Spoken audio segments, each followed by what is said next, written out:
elderly person in a long-term care facility such as a nursing home. I know people think about it every day.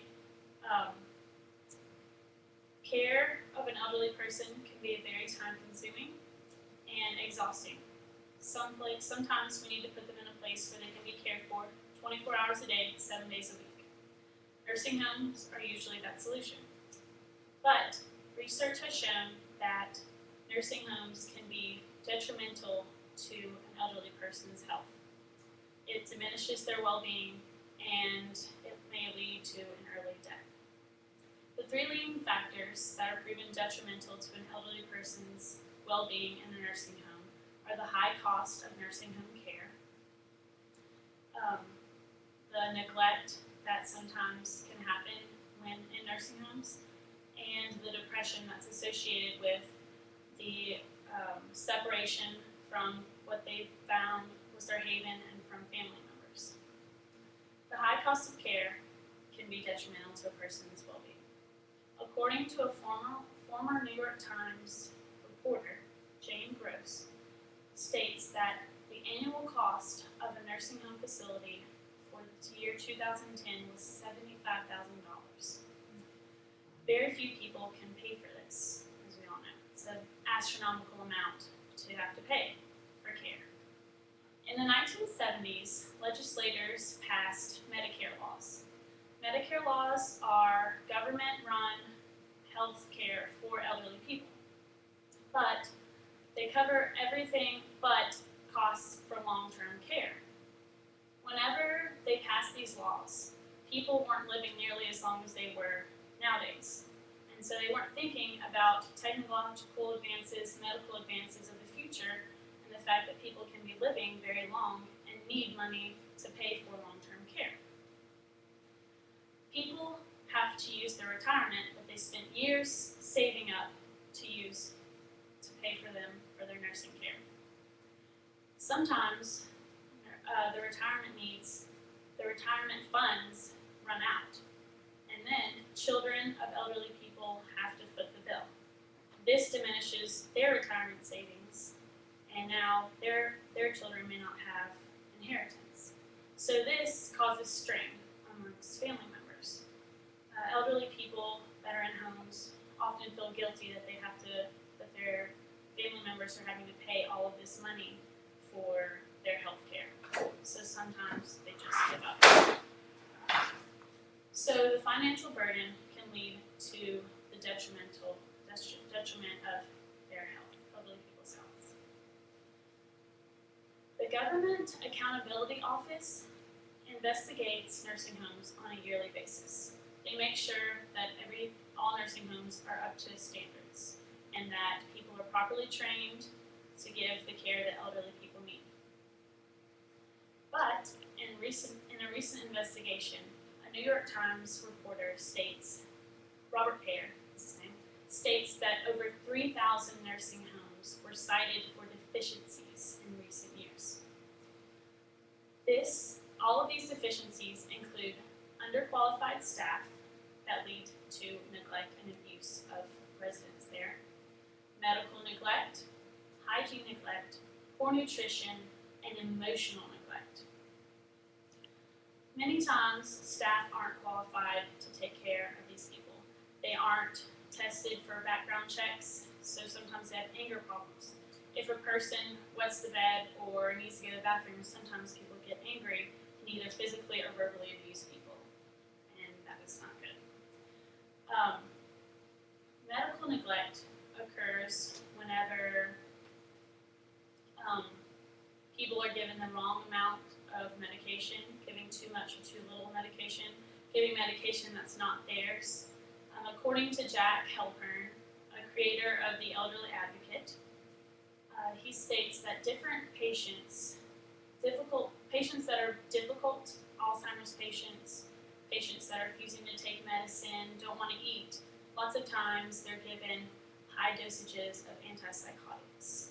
And these antipsychotics diminish their health significantly because oftentimes they use too much in order to restrain them. So this can lead to untimely death. Poor nutrition is another factor. Lots of times people don't eat they don't monitor the nutrition that they need, and so elderly patients get malnourished. And this can lead to bed sores, can lead to increased infections, and alongside with that, hygiene neglect also contributes to that. Sometimes, a lot of times, patients need to help to go to the bathroom, they need help to bathe themselves and to brush their teeth. But lots of times they don't get the help they need, so they're laying in bed, lots of them are bedridden, and they are easily prone to infection and get these bed sores. Bed sores are when if a person isn't moved every 2 hours or so, they can form these sores because there's too much pressure put on certain areas of the body. A lot of times, emotional neglect goes hand in hand with these also.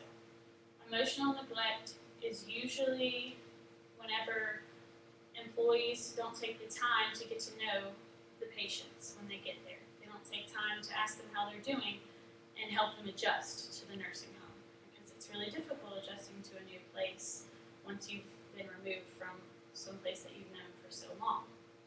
CBS correspondent Bill Whitaker reports that abuse is on the rise in nursing homes. A study in 2000 showed that neglect and abuse occurred 2 times more than it did in 1996, and it has steadily increased since then. So neglect has a detrimental effect on elderly people because it heightens the risk of early death. And lots of times, separation from family, it goes unnoticed because the family members aren't there to monitor them at all times and to see how they're doing. Depression that's associated with the separation of family and the loss of their comfort zones also contributes to the detriment of people's well-being in nursing homes. Kate Lothian is a research assistant to Professor Ian Phillips on geriatric care, and she states that many healthcare professionals view elderly people as a stereotype. They find them cranky, they just don't want to take their medication because they're stubborn and it's like that, but a lot of times they're actually depressed. And so the depression also often goes overlooked and undertreated because they think that it's just a characteristic that comes with old age. When people are moved to nursing homes, they're taken away from a place where they call their home, and their independence is taken away from them as well. What they once were able to do, they can't do anymore, and they now have to go by these schedules. Dr. Kenneth Seke is a geriatric psychiatrist, and he states that lots of times, once people are put in the nursing homes, they feel like they have nothing left to live for. Family members contribute to this because lots of times they're not there. So whenever their family members aren't there and aren't visiting them on a regular basis, they tend to withdraw, they won't eat, and they won't take their medication. Family members are often too busy to go visit them, or they live too far away from the nursing home to visit them on a regular basis. So Crystal Borg, who has a PhD in geriatric care at London University, states that the lack of social interaction with their loved ones leads to a lowered life satisfaction. If something doesn't change about the way healthcare is, we will lose our loved ones a lot faster than we thought. In conclusion, nursing homes aren't as beneficial as we thought for the well-being of elderly patients. The high cost of nursing homes is detrimental to people because of guilt, neglect caused by poor facilities is a huge factor, as well as depression. And so we need to work for better care plans in order to have people live their last years be just as good as their previous years, because everyone deserves his or her own